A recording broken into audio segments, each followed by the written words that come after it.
Point was the largest coal plant in New England, putting out 1,600 megawatts. That was called a base loader.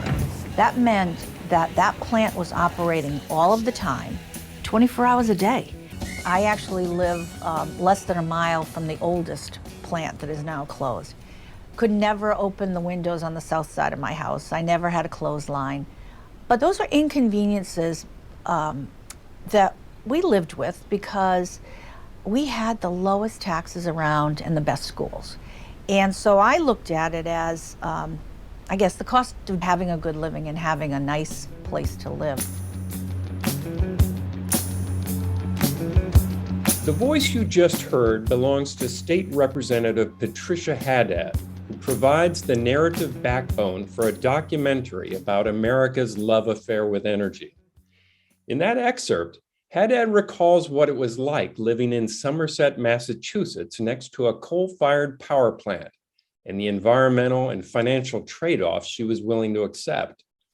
The documentary traces the country's haphazard energy evolution from one president to the next, and from one crisis to the next, all the while using Haddad and Somerset as the laboratory where those decisions play out, often with devastating personal and environmental consequences.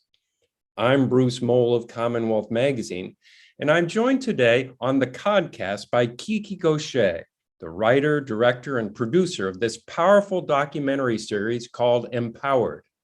Thank you for joining us, Kiki. Thank you so much for having me. Tell us why you called your series Empowered and why you decided to make it. I called it Empowered because it was exactly how I felt personally. I have been involved in environmental education through different nonprofits, and I've been focused so much on trying to get the message out that we need to stop our use of fossil fuels and that the planet was in trouble. And I was feeling like I wasn't seeing a lot of action happening around me. So I was feeling a little bit, not a little bit, a lot worried and depressed and felt like nothing was happening. When I did this deep dive and met all of these people over the course of 2 years, I felt this excitement for the future for the first time. I mean, I really thought, wow, things are going to be better in 5 years and even better than that in 10 years. Because I met the people that are doing the work and I realized we have the tools. So let's talk a little bit about Somerset, the focus of this episode. I've spent a lot of time writing about the community's recent struggle to regain its footing after the closure of one of the region's largest coal-fired power plants. And that's something you focus on a great deal. But I love the way you place that struggle in a broad historical context, tracing the community's ups and downs to the erratic energy policies of our country. It just puts it in a historical context that you often don't get. And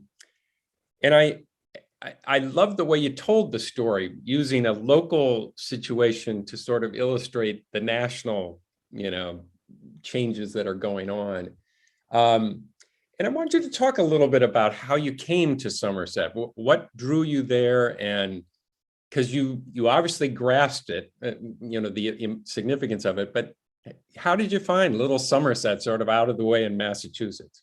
I was just very lucky. I was interested in policy for one of my episodes, and because I had already done so much research on technology, so I knew what was happening in the universities when it comes to technology, and that was exciting. But I wanted to know the next thing. I knew this energy revolution had to be a triangle, which was technology, policy, and finance. So I was looking at all three of those things in the triangle. And that brought me to Kelly Sims Gallagher at Tufts, who was at the Fletcher School, which I believe you know well. Right. And she was telling me about, I said, I really would like to know more about offshore wind. That's something that I don't have covered. I don't understand wind. I'm from California. I know a lot about solar. And she said, well, we have this, the blade testing center. You should go take a look at it, Mass CEC. And so I started to look into what Mass CEC was, which is brilliant. And I went to the testing center And Jennifer Delazio, who's the CEO there, said, well, you really should talk to Pat Haddad if you want to know the story of this offshore wind in Massachusetts. And so I pursued Pat, and I went down and met her in her local town library. And she just told me everything. And I fell in love with her when I met her, because she's so open and honest. And her personal arc is really interesting to me, because first thing she did is she said, I was the queen of coal, and now I'm the witch of wind. She is proud to have changed her stance as a politician, as a leader, to adapt to the reality of what was happening. So she was all for that power plant because it was the backbone of her town. It was all the finances. And she fought even to try to keep it going when environmental problems were obvious. But when she saw the writing on the wall, and that the price of coal was just too high now to compete with gas, she immediately turned and was willing to say, what's next? Or beyond that, what is the best thing for the future for my town? And she went all the way into this renewable offshore wind. So I love that about her, because that's what we need in leadership, is people that will adapt what's happening right now, not be stuck in a certain position. This that's a very astute observation, but what I always find is that she's so plain spoken as well. That, exactly. I mean, I've sort of known her in the context of a big fight they've had recently over this piece of land called Brayton Point. But you sort of take her back, way back in time, and get her to walk through many crises the town has gone through. And I got to say, I know I'm heaping praise on you, but some of the footage you had, particularly when the cooling towers at the coal plant came down, I've seen them where they're these sort of long shots of the towers, but you had it right sort of from in between a couple of houses, so that you just felt like you were there in the community as this huge influence in the town crushes to the ground. That footage, was it just available? Did you have No, I had 4 cameras. We flew in from California just for the implosion, and I was on the boat with Pat. There were different people were on a boat, mostly the people that were from offshore wind, or the people that owned Brayton Point were on a boat. So I was able to see her reaction. But I had a drone, and I had people on other points around the town. And we had come out a couple of days ahead and scouted that. And I loved that shot right between, and it was so close. I mean, those people, their backyard is Brayton Point. Yeah, it was a very powerful shot. And so that brings up an interesting point.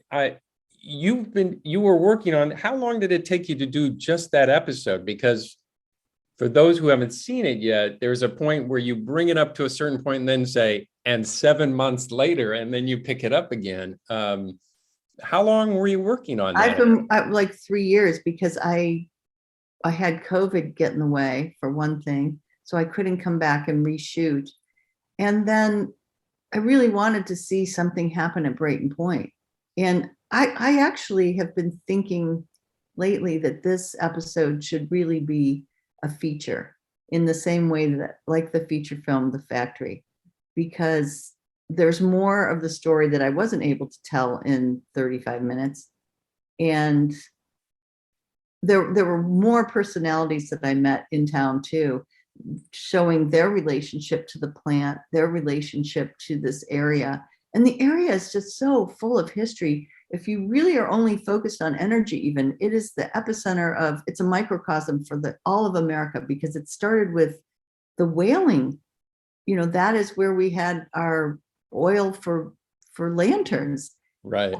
And going all the way through to Edison was down there to start the electricity in the region. And then Brayton Point being the largest base loader for all of New England. I mean, it was the boss. And, and hopefully they are going to be the boss when it comes to offshore wind. They're certainly having the cables come right into that same place, which is great because they're going to use that infrastructure of the grid tie that's already there. Right. So another key point in the episode that I was not aware of, and I thought it was a great find, came in September 2002. You didn't interview him then, I don't think, but Phil Colarusso, a marine biologist with the EPA,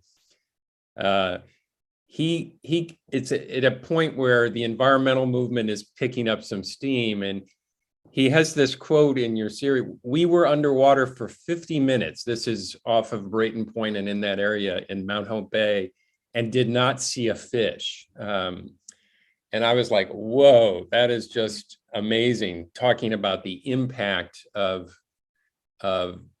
in that case, it's talking about the impact of releasing heated water into the bay over and over and over again, and altering the environmental landscape there. How did you find him? I found him through just poking around to the EPA. I went down, I actually had to go back and find out what happened when. So it was a lot of history, and various people were helping me. So I went back to just news, looking at who was involved in the permit. And then I found various people. And through the EPA, they were really good about connecting me to Mark Stein, who was the attorney who actually worked on this for 10 years, and then Phil. And they were great. They were at the screening at Somerset too the other night. One of the things that I had no idea about, I mean, there was a lot I didn't know about before I started this process, but I didn't realize that even when the EPA identifies a problem with the plant, that it could go unchanged or unaddressed for 10 years while the attorneys go back and forth, that it was all just about this legal battle. And the owners of the plant were able to keep them in court for so long. In the meantime, that was 10 years after he did that dive, that water was being damaged. So, I mean, our system's kind of slow. That blew me away. I had no idea that once they found that something was problematic, that they couldn't stop it immediately. The other powerful thing, as I've mentioned, you trace a historical ups and downs, if you will, from Nixon signing the Clean Water Act and creating the Environmental Protection Administration. And I didn't even know that. So that I was embarrassed that I didn't know that. And then OPEC comes along, and what had been cheap oil suddenly becomes expensive oil. And this plant is sort of going along at the same time. It shifts from coal to oil, back to coal, and then along comes fracked natural gas, and at a very low price, and that drives the plant out of business. But you end on a positive note that offshore wind is here. But I wanted to bring you down a little downer question on that front, because there are lawsuits against this first Vineyard Wind project that is going to be off the coast. And there is, some of them are, extremists are out there filing these lawsuits, I think, to block the wind farm.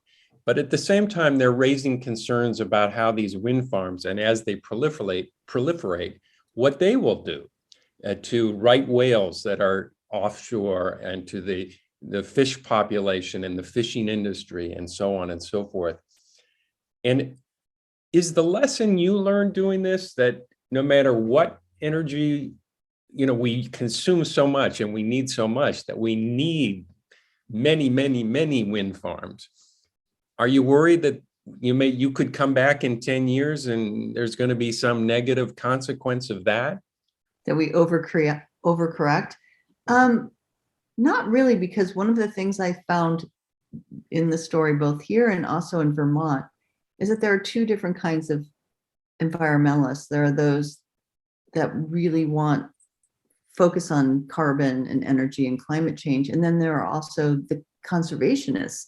And the conservationists kind of keep pushing back and making that balance happen, like saying we don't want to see that in our waters, or so I think that we kind of end up with this happy medium. The only problem is right now I feel like we need to accelerate fast, and we don't have time for a long debate. And the debate in Massachusetts has been going on for years, right? It has been, yes. And how long have you been covering it?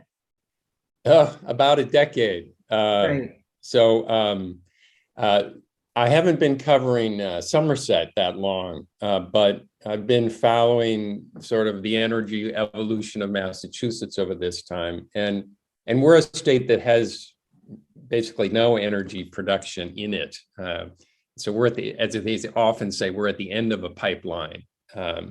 And there aren't that many pipelines. So we're often squeezed by a lot of different factors. So that's why wind is sort of very appealing here. But I do wonder, because when you look at it historically, this was what hit me. Each president was sort of responding to the situations they were finding themselves in, whether OPEC or wars or this or that.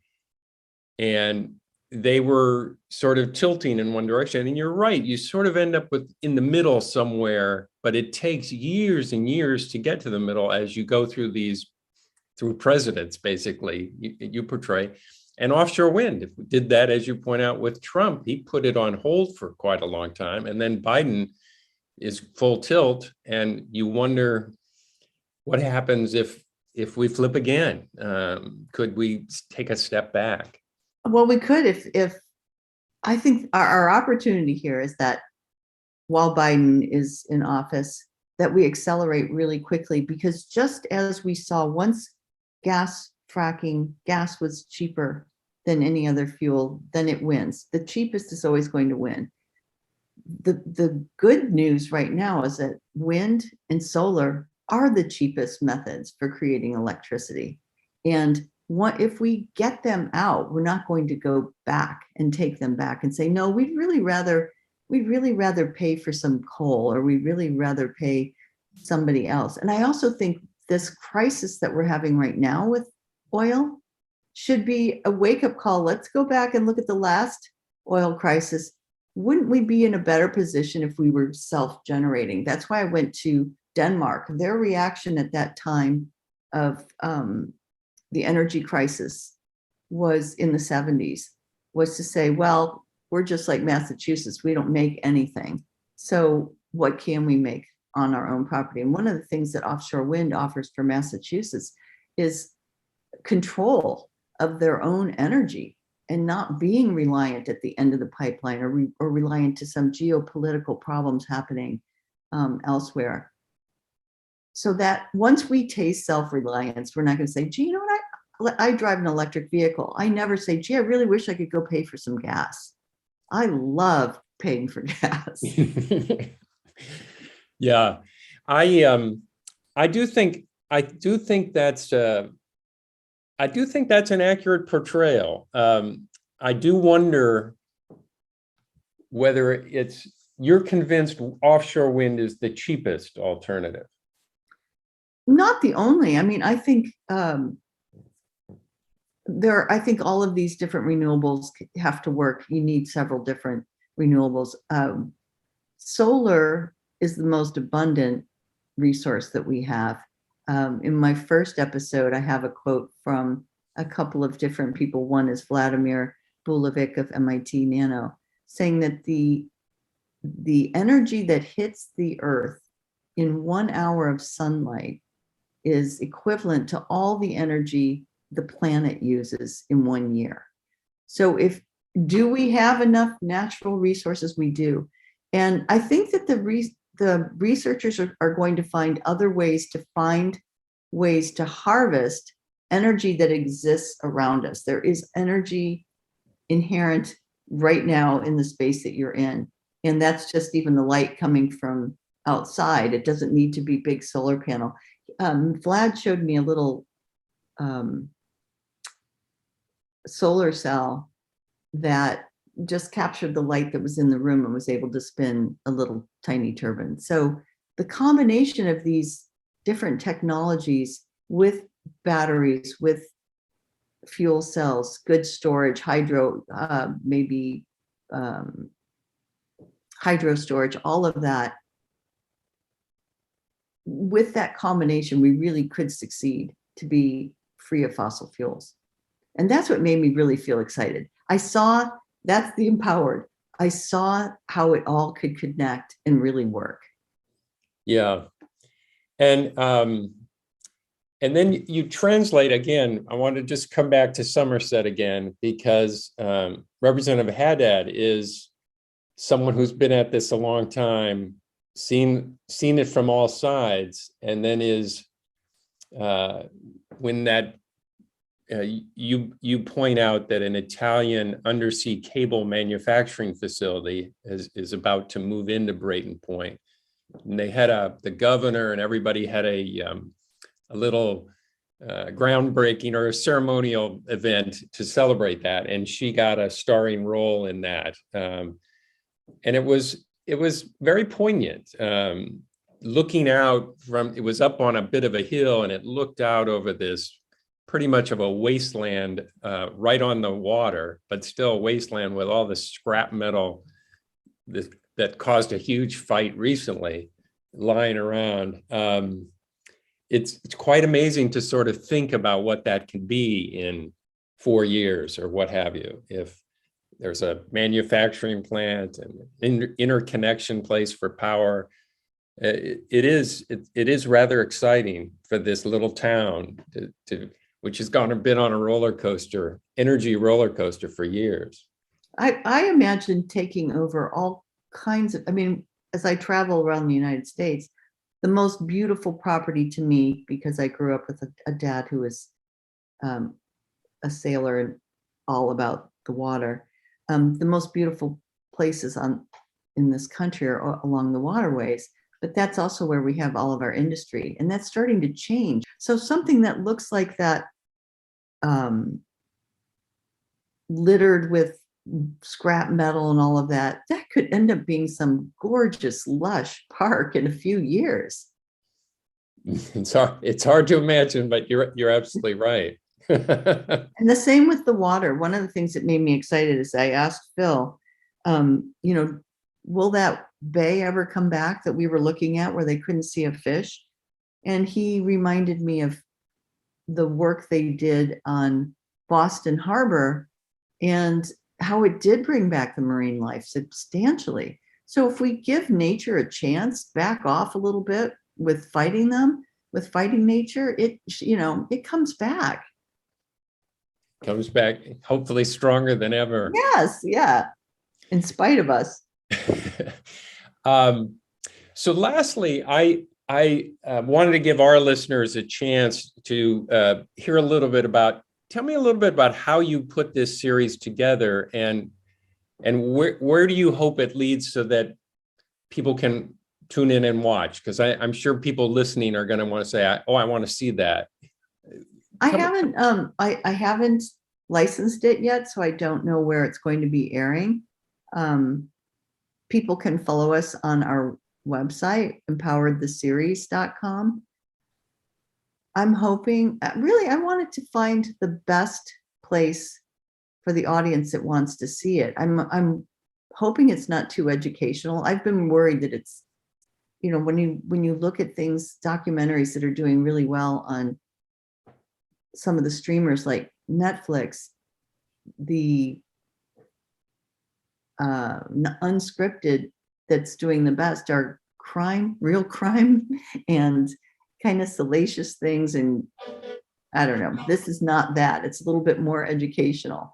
So I'm not sure where the best home is for this yet, but I'm going to find a good home. And then I am also making it available to schools, any kind of schools, universities, high schools, middle schools, and through Captain Planet, which is a nonprofit.